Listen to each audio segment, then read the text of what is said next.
So how to check your tax code in the UK? So if you need to check your tax code, if you head over to the government website to this page here, which says check your income tax for the current year.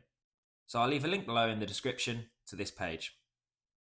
But then once you're on this page, if you scroll all the way to the bottom and click Start Now, you're just going to need to sign into your government gateway. And then once you've signed in, it should bring you to this page here, which should be your PAYE income tax overview.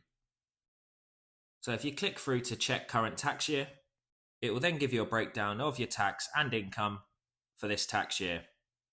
And then right next to your PAYE employment, it will display your tax code right here. Obviously for the sake of the video, mine's blurred out, but it will look like something like 1257L or something along those lines. And whatever code it is, that's the code HMRC are using to work out how much tax you'll be paying over this tax year. And that is pretty much it. If you found this video helpful, please consider leaving a like or subscribing as it helps the video out. If you have any questions, feel free to comment them below. And thanks again for watching.